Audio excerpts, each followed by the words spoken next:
আসসালামু আলাইকুম। আশা করি আপনারা সবাই ভালো আছেন এবং সুস্থ আছেন। ৬ মাসের পর থেকে বাচ্চাদের সলিড খাবার দিতে হয়। তা যদি বাড়িতে তৈরি করে খাওয়ানো যায় তাহলে তো আর কথাই নেই।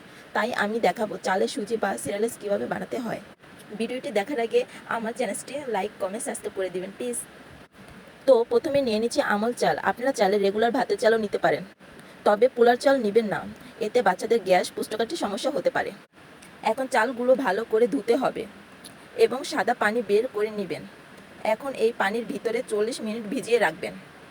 40 মিনিট পর চালটি দেখব ফুলে গেছে এবং পরিষ্কার হয়ে গেছে। এখন আমি ঝাঁকনিতে চালগুলো ঝেড়ে নিব। তারপর 10 মিনিট ঝাঁকনিতে রেখে দিব, যেন পানিগুলো ঝরে যায়, তার জন্য রেখে দিব।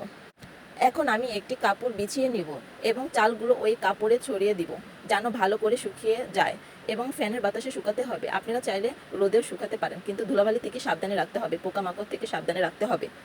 তো দেখেন আমার বাচ্চাও হাত দিয়ে লেড়ে দিচ্ছে যেন ভালো করে শুকিয়ে যায়। তো এখানে 2 ঘন্টা রেখে দিতে হবে। 2 ঘন্টার পর এগুলো একসাথে করে নিতে হবে। তো এগুলো এখন ব্লেন্ডার করা হবে। দেখেন এগুলো খুব ঝরঝরে হয়ে গেছে, শুকিয়ে গেছে। তো এগুলো এখন ব্লেন্ডার করে নিব।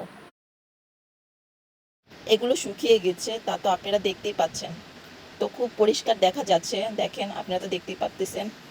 এখন এগুলোকে ব্লেন্ডার করতে হবে। ব্লেন্ডার করার পর দেখা যাক। ব্লেন্ডার করার পর ফাইনালি এই লুকে চলে আসছে, দেখেন। তো এগুলো অনেক গুঁড়ো গুঁড়ো হয়ে গেছে। তো এগুলোকে এখন ভাজতে হবে, ভালো করে ভেজে নিতে হবে। এই যে আমি ভাজতেছি, তো এগুলো না ভেজে নিলে ফ্যাকাশে পড়ে যাবে। যদি ভেজে নেন তাহলে আপনি 2-3 মাস রেখে বাচ্চাকে খাওয়াতে পারবেন। তো ভেজে নিতে হবে। ভেজে নেওয়ার পর শুকিয়ে ভালো একটি বয়ম ভরে রাখতে হবে। আপনারা চাইলে বাচ্চাদের দুধের কোটোর ভিতর ভরে রাখতে পারেন। তো আমি এখন নিব একটি কাচের বয়ম। কাচের বয়মে এগুলো ভরে রাখবো। তো হয়ে গেল বাচ্চাদের সুজি বা সিরিয়ালস।